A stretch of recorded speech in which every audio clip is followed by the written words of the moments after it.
Welcome to Semi-Stages of the Pages, where today we are going to talk about editing. And to lead you on this trip, I'm Morgan, and this is Theresa. I am. I said your name. I know. Did you see that? I was like, oh. I'm Theresa. That's right. No, that was awesome. I love it. Sorry. I love it. I was all excited. I was trying to be formal and not laugh so much this episode, so it does not work for me. We are really excited today. We're going to work with an actual published novel, or a novel that's coming out to be published. And from No Bad Books Press. I had the opportunity to read this novel, and I think it's amazing. And I highly, highly, highly recommend this novel. It's called Singing All the Way Up, and I think it's fantastic. And the writer has the most unique voice. I mean, from the first page, I was just all the way in. And it wasn't necessarily like the kind of genre I would normally read, but it was the way the writer could just really get her voice on the page. And I know agents are always telling us, be more voicey. And what was really amazing is the editing Theresa had to do with the punctuation to keep her voice. And so I was super intrigued about it as a beta reader and excited to learn how Theresa edited her. So I asked if we could do this episode. So I'll let you take it from there. Yeah, so super excited to do this. So this story, Singing All the Way Up, written by Stephanie Sanders Jacobs, has been through 3 developmental edits, went to beta readers, had some good notes. So it went through as many developmental edit. And we're kind of at the line by line points. So developmental edits mean that we're looking at the overarching story. We're looking at the plot itself, the different chapters, the character arcs. Are the characters consistent? Does the plot make sense? Is the promise made in the beginning fulfilled in the end? A lot of times with developmental edits, I'll kind of try to do the upper level of tone, make sure that the tone is fulfilled throughout, that we don't have characters behaving in odd ways. Yes. Yeah, go for it. We'll go to characters, so hold that thought because that's really good. But let's explore tone just a little bit. Okay. So for people who are still learning the difference between like voice and tone, what would you say to them just to kind of clarify? They're the same thing? Kind of. I think so. So tone is the mood of the characters on the page and the way they're feeling about the story. So I might have a main character and she's really angry and she's feeling, super angry, but the reader might be feeling scared because she knows, even though that character is angry, she knows there's a serial killer in the house. And so that creates a difference between tone and mood. Well, the voice is going to be linked more to the tone of the characters and the way the story is being told. So how close that narrator is what decides the voice of the piece. Would you agree with that? I would agree with that to some degree. And voice, tone, these are terms that are very, very difficult to define.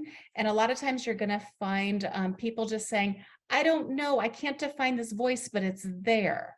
And it is about emotion. And I think that's why it's so hard to explain, because language and emotions are 2 different things. And what we are doing as authors is we are using language to explain emotion. And that's why we get stuck with what tone and voice are, because they're both about our emotions. They are. And there's really no words for them. It's the conglomeration of what the author has put together that defines what the voice and the tone is. One of the things that helps some of the people that I've worked with when I talk about voice that might be helpful, and I try to remind myself, is each character needs to have their own voice, just like your novel needs to have your own voice, which means if you read a sentence from my book, it should sound like I wrote it. And if you read a sentence from Theresa's book, it should sound like she wrote it. And that's determined by how we punctuate a sentence, the type of words we use. When I'm writing middle grade, I use very short sentences. I use very simple vocabulary. When I'm writing adult literary fic, I have very complex sentence lengths, right? And very complex vocabulary. And so I think making sure that the word choice and the sentence structure and length are reflecting the age and the educational level and the setting that you're trying to portray really helps create voice in a novel.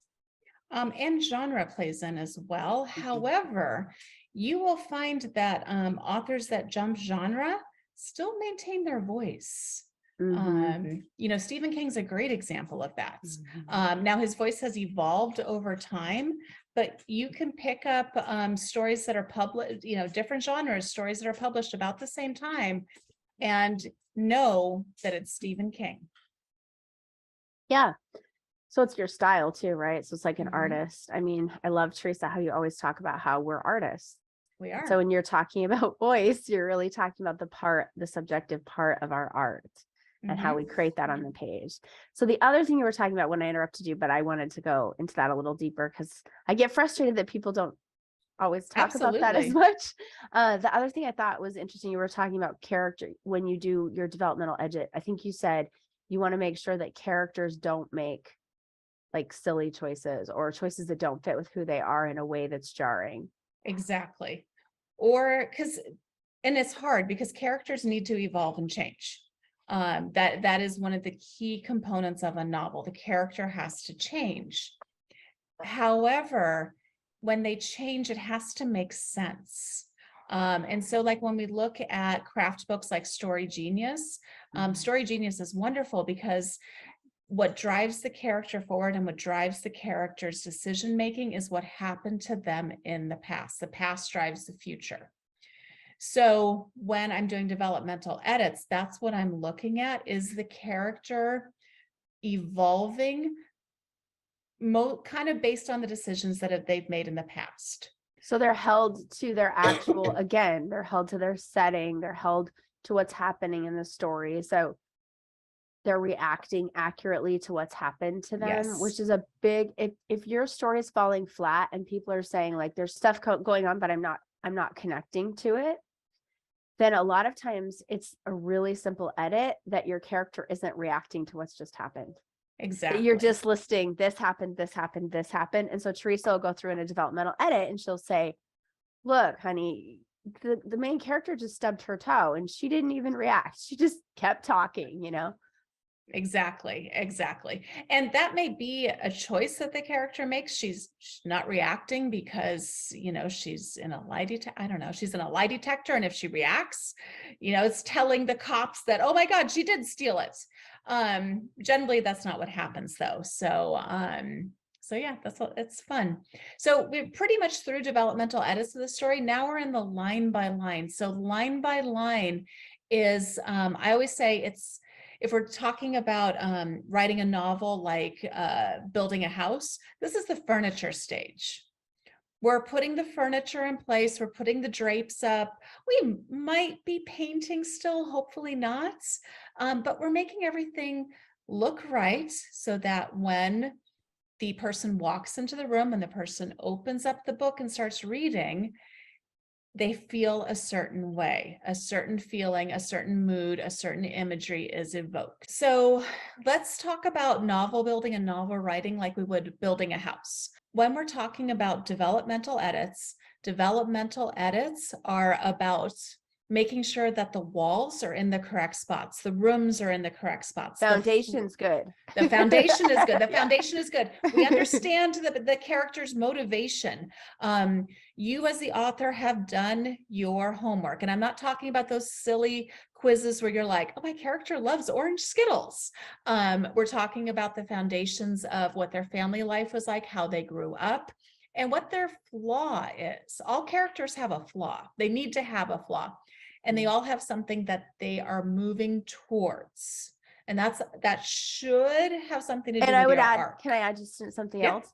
And inside of that, even outside of the walls, when you're talking about like literally the foundation and the wells and the septic tanks and all that, like Yes. the ugly stuff, those are the inciting incident and the pinch points, right? Yes. So you have to have so easy for people to have like the soggy middle. And I always think of that being like the septic tank that doesn't work, where it looks really good and then you got to flush the toilet and oops, this is not good.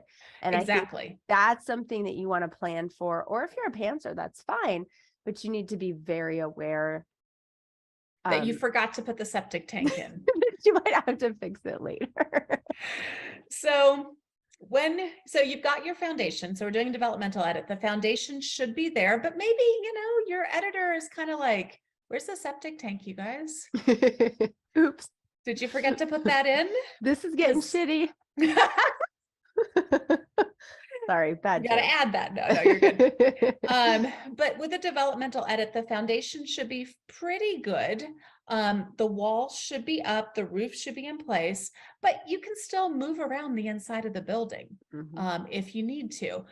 You could still be like, hey, this bathroom does not work here. It comes out. I'm going to shift it to the other side. That's developmental edits. I just love this analogy as somebody who does a lot of home renovations, because I always have a hard time with transitions between scenes. Oh yeah. And just as a weird fact about me, I also have a really hard time hanging doors.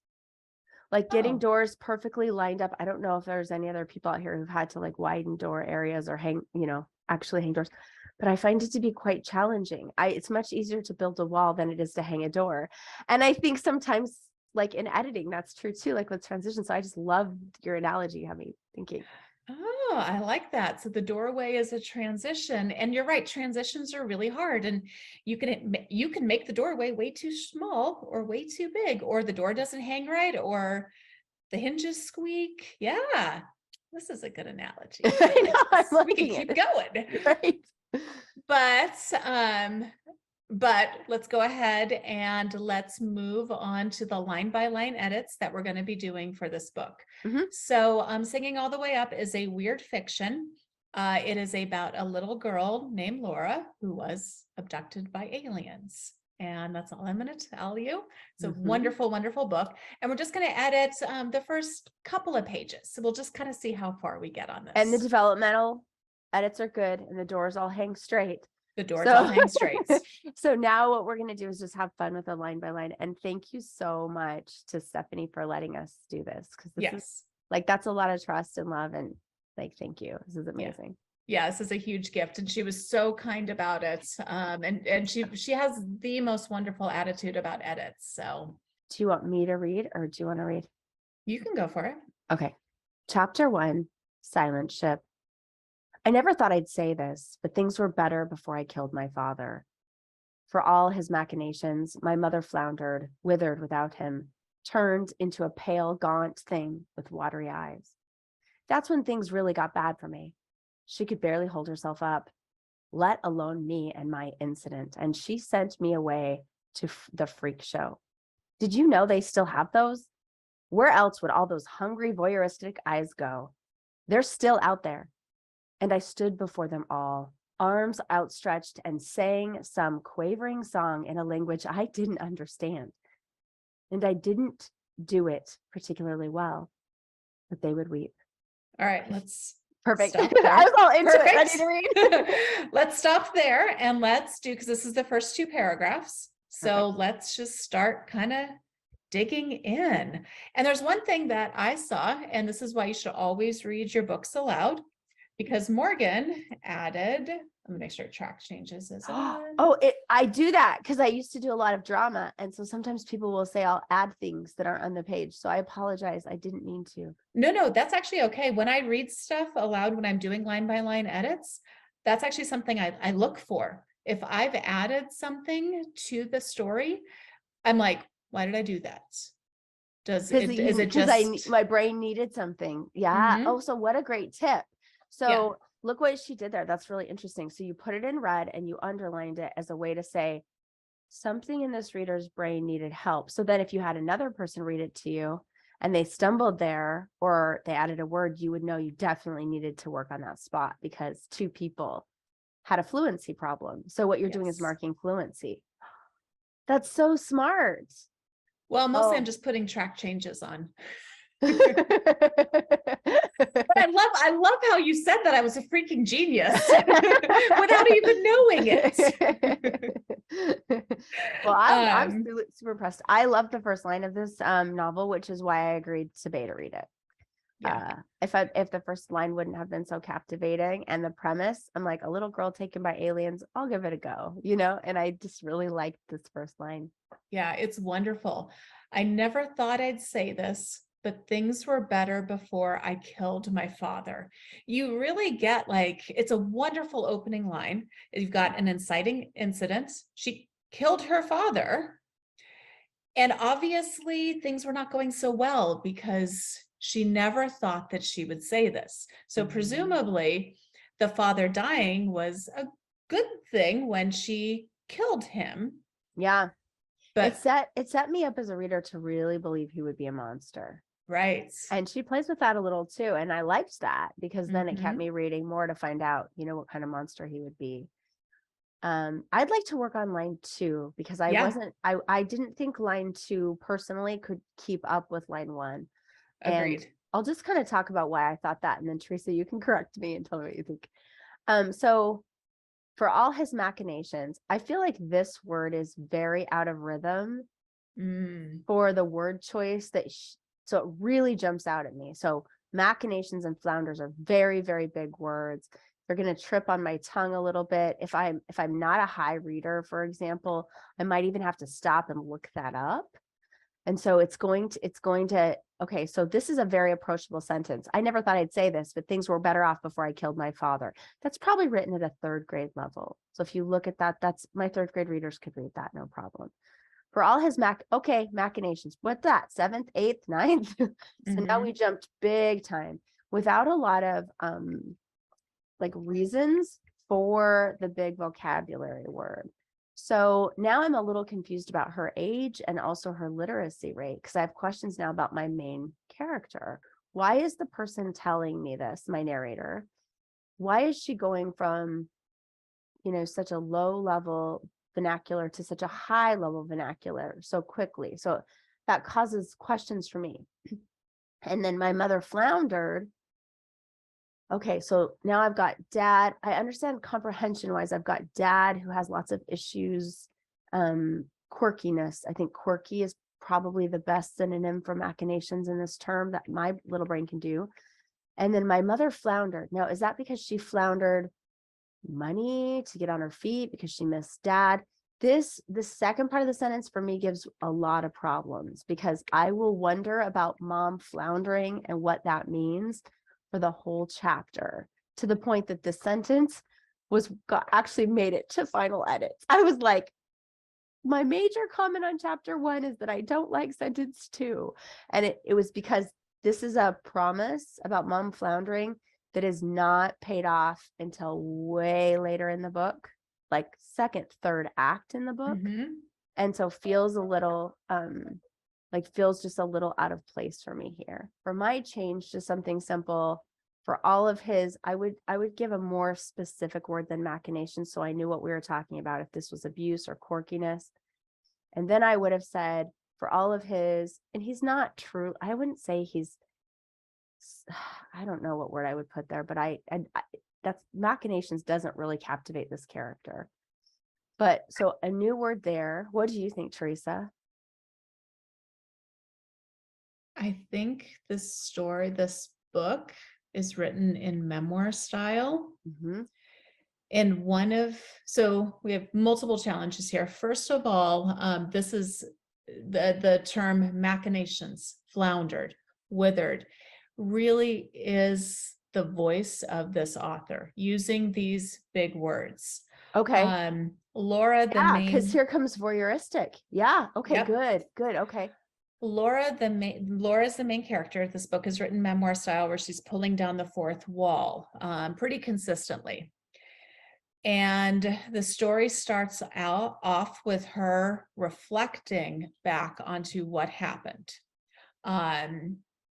So the first chapter is kind of that reflections piece on not even necessarily kind of about why am I telling the story? And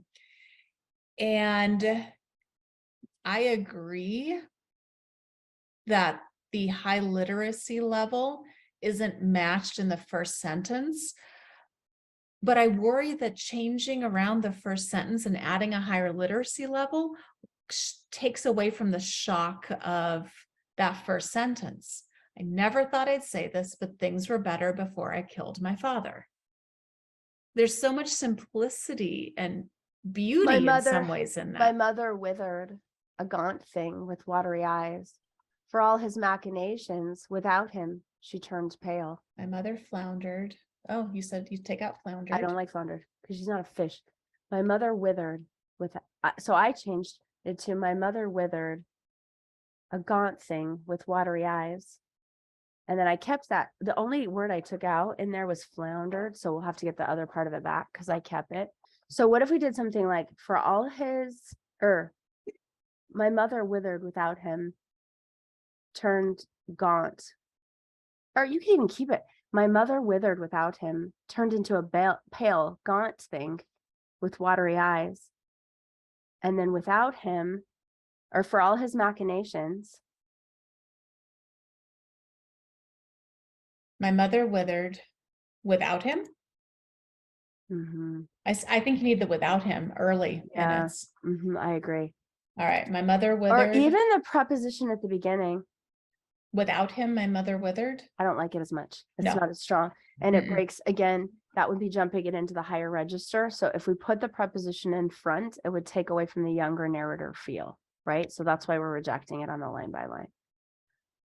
So it would be nice for sentence diversity, but it doesn't fit here. Agreed. So my mother withered without him. We could even say, my mother withered, turned pale, a gaunt thing with watery eyes.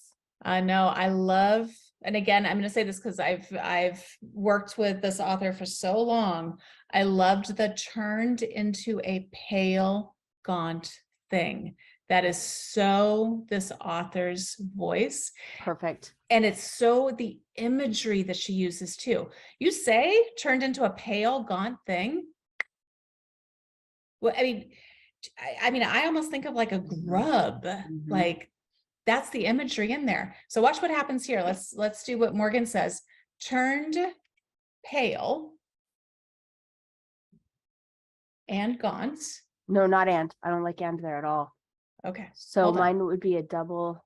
Turned pale, comma, gaunt with no, watery. Not comma, double dash. Or I'd do the dash again. I'd offset it. My mother withered without him. Yep. Turned pale. Now I put the A after a gaunt. So, okay. That doesn't work. I'm doing this. No, yeah, that doesn't work at all. So I did this intentionally because I wanted to prove a point here. So let's say my mother withered without him, turned, hang on. I'm going to take this out.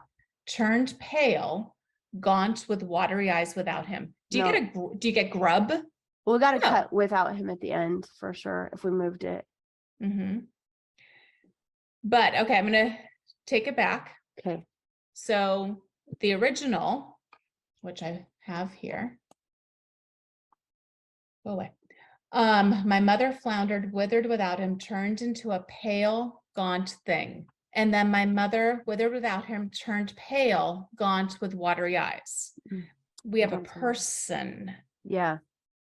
And so, and this is so important because the voice of the grub, again, is so strong for this author. We have to maintain those visuals. So can we go back to the original?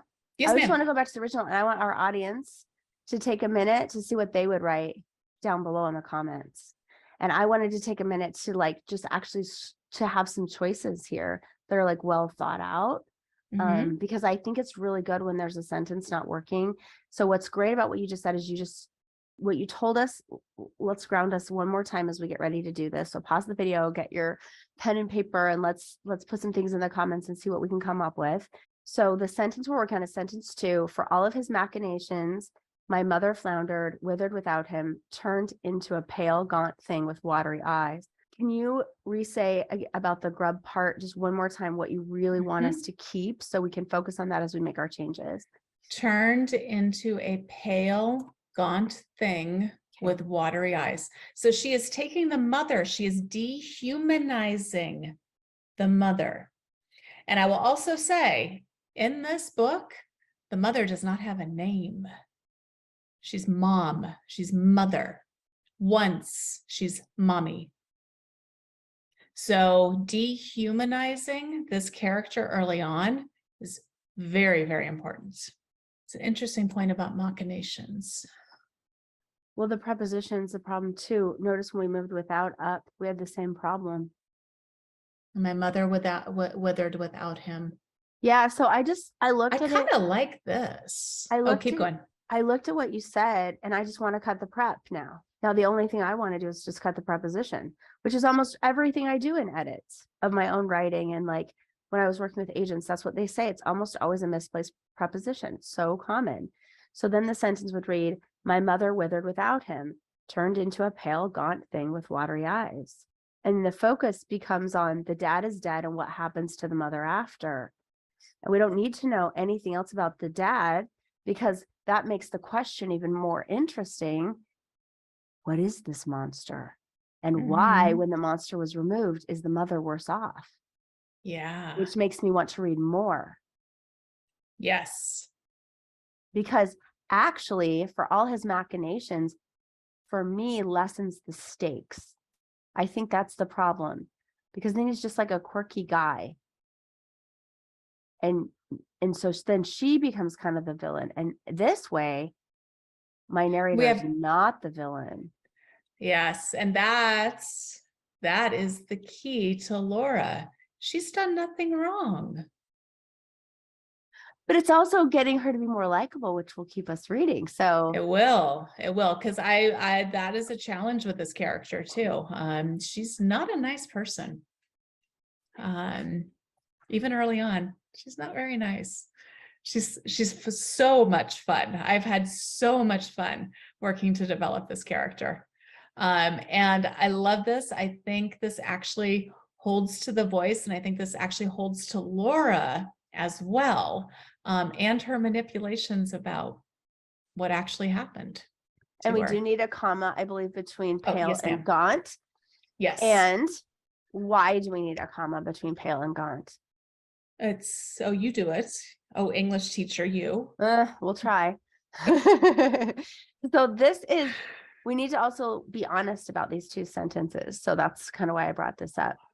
This is not in vogue. In fact, many editors right now at the Big Five are very, very concerned about overuses of em dashes and commas. And so if you look at the first paragraph, you're going to see a lot of heavy, unique punctuation choices here. Mhm. And yet I liked it. It worked for me. And that's one of the reasons I asked Theresa if we could use this selection, because what it did is it preserved a certain kind of voice. And so you can see in the first sentence, we've got a paragraph used to put off our conjunction, right? So our dependent clause takes a comma before our conjunction. And then my mother withered without him, turned, what would you say we're using the em dash for? Would you say that's for emphasis? Yes. So it's to really make that stand out. Now, this is an interesting choice because this chooses to emphasize the dehumanization of the mother over the death of the father. So the punctuation tells you that the mother turning into a pale, gaunt thing with watery eyes is more important. And her third line says that to us again. It does. Got really bad for me. So it doubles down on the correct punctuation choice. So then pale and gaunt mean the same thing. Pretty much they're interchangeable. And so that's why they would take a comma. Yeah. So I will also, so moving on to the third sentence here, that's when things got really bad for me. Selfish. Not my dad who's dead, who I killed. Not my mom who turned into a pale, gaunt thing with watery eyes that is probably dying. That's when things got bad for me. But then I'm the one that matters. But then she gets sold to a freak show. So then you're like, well, I kind of feel bad. Like she does matter if they sold her to a freak show. So then you feel like, well, nobody cared about her. Why should she care about them? Right. You know? So I didn't read her quite as well. I don't want to spoil anything. So again, Use of the M dash, same paragraph. That could be considered, you know, an overuse of heavy punctuation, in the sense that it's really screaming for attention. I might prefer a comma there. And the reason for that is I think it's more of an aside. And those are usually like parentheses or commas. And so the M dash is a, did you know that? Where a comma would be like, did you know that? And I think it reads better with a, did you know that? To leave the emphasis on mom being dehumanized and not that you didn't know there was a freak show. Yes. So now in formal academic writing, if you were doing this for a professor, then that parentheses is a fantastic choice because it's a true aside. But I don't like it in novels, and you don't see it in novels. They do it usually with a comma. What do you think, Theresa? I think this one would be one that I would make a note for the author and be like, your choice. If you don't agree with this, then that's totally fine. And that is also the keys, especially a novel like this that has such a strong, unique voice. And it's also weird fiction. Weird fiction, you are allowed to bend and break and just kind of have your quirkiness with it. That's part of what makes weird fiction so much fun. So to me, I can see this going either way. I don't think I would do a comma. Let's see what a comma looks like. Okay. And I'm going to read it aloud. So that's interesting. So what she's doing is she's looking at it visually as more as the visual editor and less like an application of the direct rule.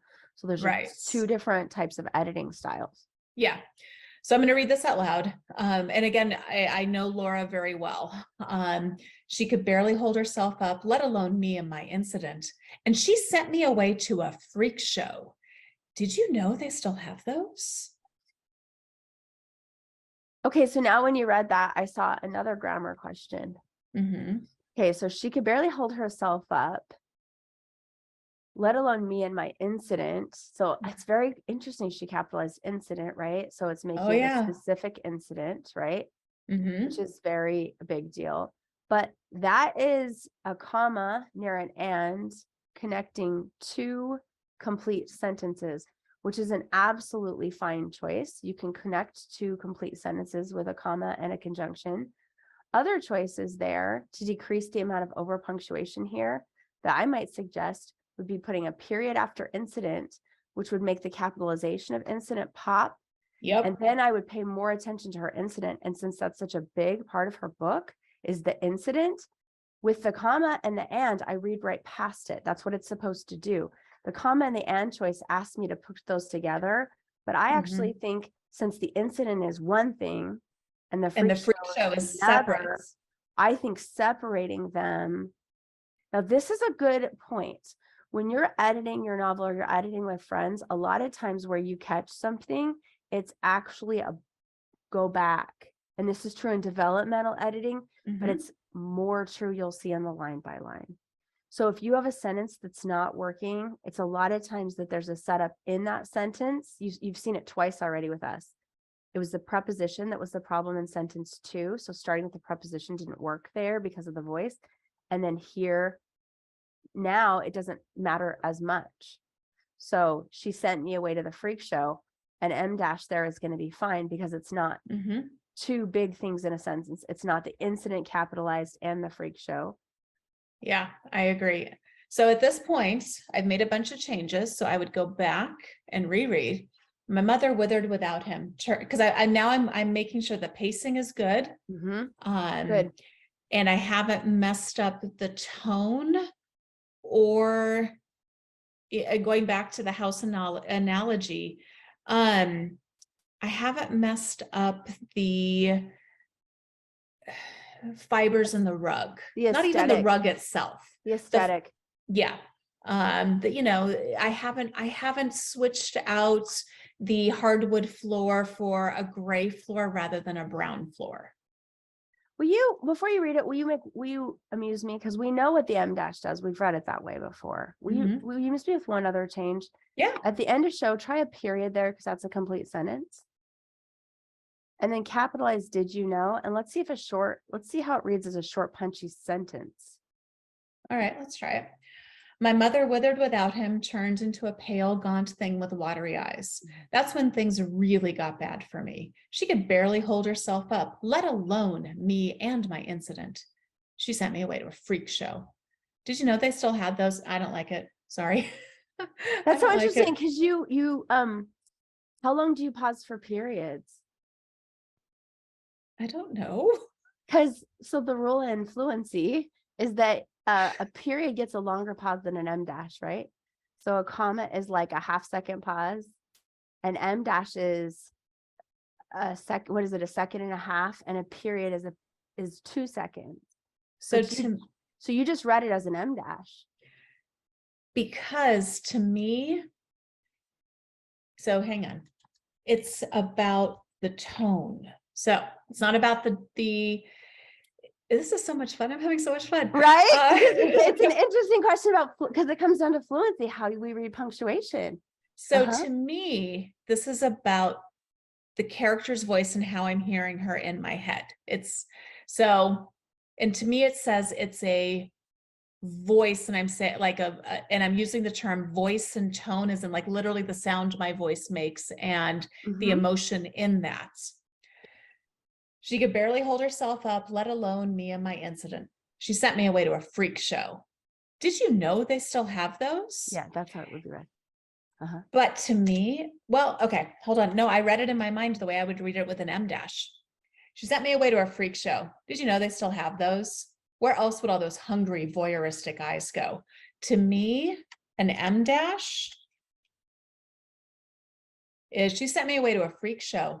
Did you know they still have those? Okay. Because it's more of a aside. It is it's more of a less pull out. It is less of a, it's a little bit quicker pause. So that second time I think was exactly so that's fascinating. So then with that knowledge, and then also knowing that a lot of professional editors, have opposite views on this, right? Oh, So yeah. there are in the industry, em dashes are like one per page, kind of like, so we know we're breaking the rule here, right? But we're embracing it because it's weird fiction and we're having fun. Exactly. So what would you say? You would say part of breaking this rule is embracing the voice and having fun with it. Yes. Okay. And also knowing this character. So this is part of being so in this character's mind and also knowing that she's a liar.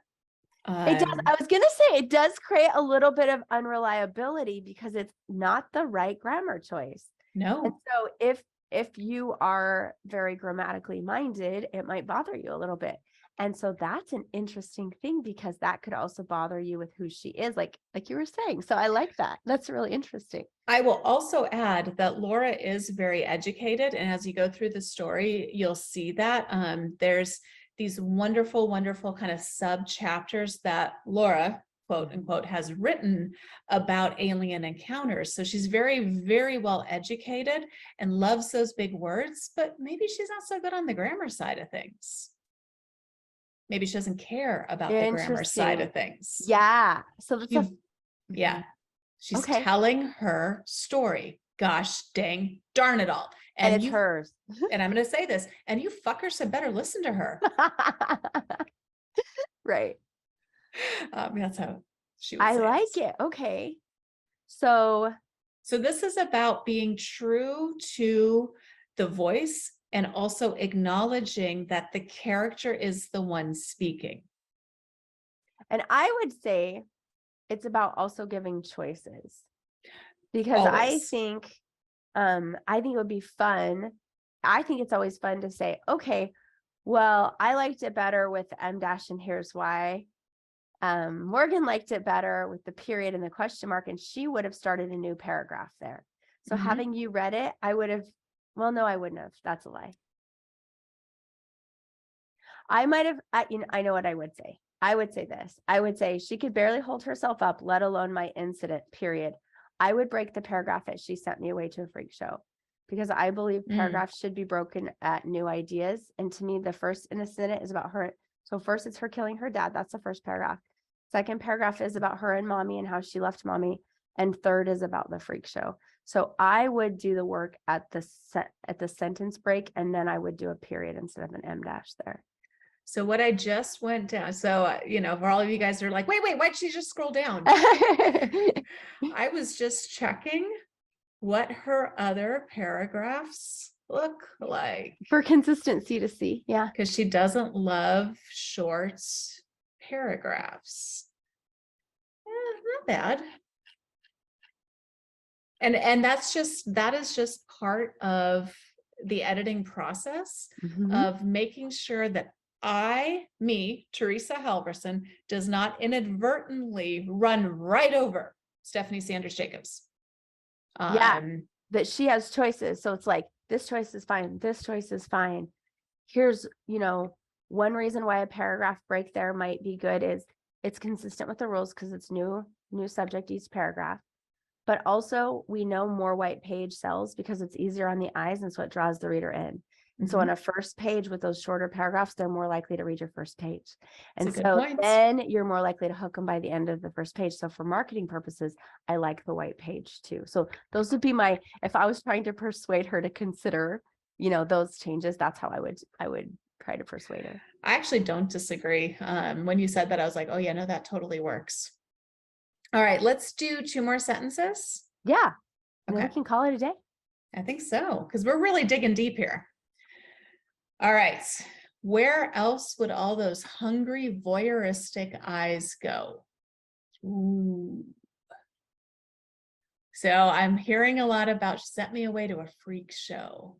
Hungry, voyeuristic eyes. It's beautiful. And again, like the grub thing, we have some wonderful imagery because all I can see are giant eyes in the faces of people around a stage, like leaning in, being like almost trying to absorb the people on stage, being obsessed with them, which again tells us something about Laura, doesn't it? They're still out there. This one I always was kind of like, and I think my issue with this one is that she means they're still out there. She's not talking about the hungry, voyeuristic eyes. She's talking about the freak show, but I'm stuck on that. I'm like, wait, Well, that doesn't mean that. Oh, freak show. But that doesn't mean that, because right there it modifies the hungry eyes. So there's no way for the reader to know that. Yeah. And it needs a comma because if you're following, okay, this is a rule that's broken all the time. So feel free to break this. And so like, if you're listening to this, you're going to say, I've read 100 published books in the last 5 years that don't do this. So half the editors are still putting commas before ands to combine complete sentences and follow that rule. And then half of them don't care and they just put ands together. But in the traditional sense, because it's 2 complete sentences, it would take a comma before and, here. I always put a comma before and if it's 2 complete sentences. So then it would take it there. Yeah, They're I still agree. out there, comma. So I do too. I prefer that. I just think unless I'm intentionally breaking it as a run-on, like when their thoughts are out of control, then I'll pull it out intentionally to break it to be like, but they're too because I want my reader's thoughts to be out of control. And I think what that does is control you, reins you in just a little bit. So one thing, and this is, we can go, if we decide to keep doing this, we can go much deeper into proofreading. And the thing about proofreading, and fiction's a little bit different, but one of the key things of proofreading is consistency. So if we are starting the book with, I'm going to put a comma before that and separate it out, you got to do it all the way through. And if you choose not to, it is a choice because you're trying to make a point. And then you also have to understand, you will have readers out there that are like, you forgot the comma, idiots. Your proofreader sucked. Yep. No, it was intentional. Anyone who's taken AP English classes that proofread, the kids, they're the hardest readers. Like I've had a lot, they'll be like, oh, they'll go in and put them all in for you, even if it's not trending. And you're like, that's not what anybody's doing now. They're like, I don't care. That's what you're supposed, because there's a big difference between academic writing and novel trends. So there is. That one will change. It'll come back and go away. So it always does. Have fun with that. But kind of going back to this, I would delete this. Where else would those hungry, voyeuristic eyes go? Yeah, it should be gone. Yeah, I would say We I need a stood before them all, arms outstretched, worship me, and sang some quavering song in a language I didn't That's understand. really good writing. And when Isn't you it pull that out, it allows beautiful? the good writing to sing. But you should change that period to a question mark. Where Which else would one? all the eyes go? Oh, yep. Good catch. And sang, and I didn't do it particularly well, but they would weep. I would actually change this to they, oh, dang it, I had it in my head. It was something like, but they still wept, Wept. because that's stronger. Well, it keeps it in the tense for one thing. So the commas work here because it's a list. And so it gives you that list to keep it moving and it keeps the Mhm. tempo going nicely. So for anybody who's like, there's a lot of commas, that works really well in the list because it's getting that, it's building the imagery, which is what you're trying to do. I'm so glad you cut that other sentence because if it doesn't refer back to the voyeuristic eyes, then it really detracts from this really nice, beautiful sentence. And I it's stood, beautiful. it is. I stood before them all, arms Gorgeous. outstretched, and sang some quavering song in a language I didn't understand. I didn't do it particularly well, but they still wept. I don't know why we need particularly well. Particularly. Oh, that's Laura. Mm. Yeah, I would keep that. I like the and here because Do you? again, it's more of the conversational style. Mhm. And I didn't do it particularly well, but they still wept. The and helps the adverb. Mm-hmm. So if you cut, so I Let's cut think it. you'll notice, I just realized when you said that when I put the and in is when I read the particularly. When I cut Was. particularly out, then I could read it without and. So I feel like it's the formal choices. I didn't do it well, but they still wept is the formal choice. And the more conversational choices, and I didn't do it particularly well, but they still wept. So by putting the and in, we're going for a conversational choice. That would be what agents are talking about when they're talking about voice. So the one that Theresa's choosing right now is Laura's voice. You heard her correct me, but that's her voice. That's right. So we break a rule that, like, it's not a rule. It's just Stephen King says it. So everybody says it's a rule, but we put in an adverb and it's good advice. Like we should be very careful with how much we use, but Stephen King uses so many adverbs. He doesn't know what he's talking about. But every Come on. author's group I've been in, I have you get a beta reader, especially, I'm sorry, I don't know what is about, but every beta reader that I've had under 40 catches the adverbs and is like, no, we don't use those. I have thoughts, but not for today. The question is adverbs or not adverbs? You be the judge. Yeah. Well, All right. I learned a lot. Okay, This so was really fun. let's do a couple takeaways. Like, what is Mhm. some fun line by line editing takeaways from today? Go slow. Hey, Go I'm gonna slow. stop sharing. Mhm. I think go slow. Take your time with it.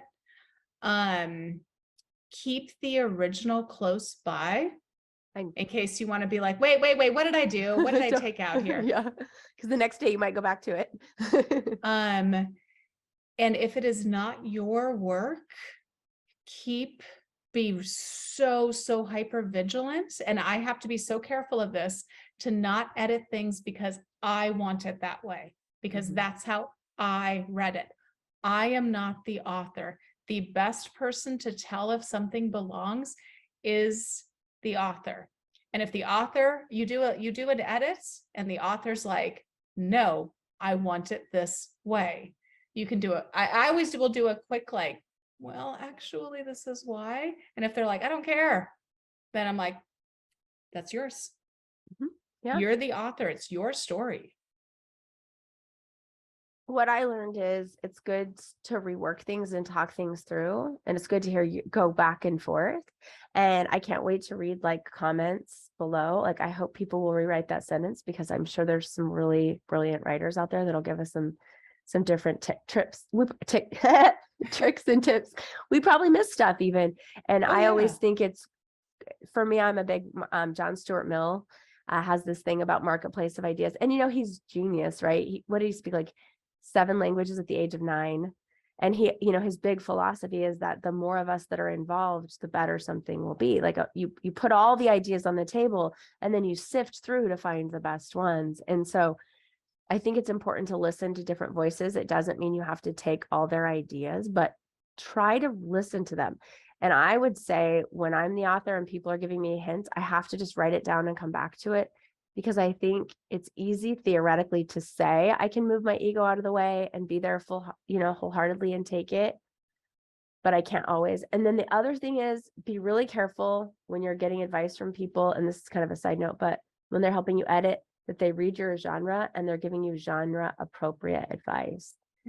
Because if they read all first person and then you're having them edit third person, that can be problematic, or vice versa. Yeah.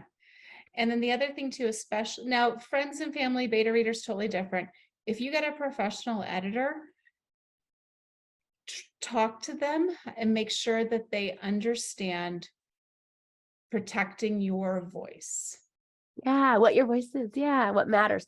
Like, look how powerful it was that you knew what she wanted, the soul of that sentence. Exactly.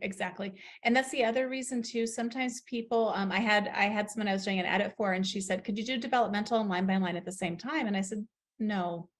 I said, that's a huge waste of my time, because it's very likely that you will end up cutting whole chapters, whole paragraphs, whole sentences, building totally new ones. And if I've done line by line, and then I have to do a line by line on a chapter that you've added, the tone, it's like inserting in a painting. It's like you finished the piece and now you're going to add something else to it. It's just not going to look quite right. It's going to look added in. So that's the other big thing. Well, you go back to your analogy. It's like, no, I can't hang the curtains at the same time we install the window. Right, exactly. Because once we install the window, we'll still have to clean up before we hang the curtains. Right. So if you've hung, if you're like, these curtains would look lovely here, I'll put the window in later. That's not going to work, because you may end up moving that window. Yeah. This was so fun. Again, hopefully Singing All the Way Up will be available for No Bad Books Press. July. Ooh, coming out in July. We're shooting for July. Yeah. So we'll see. We're trying. Well, I love it. And then you can see what she decides from the edits that we did today and see if you agree with her choices. I'm sure she would love the feedback. So absolutely. Thank you so much for joining us and learning more about line by line editing with me. I'm Theresa, who's an editor at No Bad Books Press and obviously a member of Semi Sages. Hope you have an amazing night. Any other thing you want to say, Theresa? No, thank you. This was really, really fun. And thanks for following along, and thanks for putting any comments in. We love them and we read them. So yeah, please like and subscribe. That would be amazing, especially if you like more editing videos, because that's what our favorite is. So encourage us if you like it. And check us out on our Discord, where we have a warm, friendly, amazing writing community. And if you're excited about your novel and you want it to be published, join our Race to Rejections, where you start querying and let us know how you're doing. Thank you, everybody. Bye. Take care. Bye. Okay. How'd we do?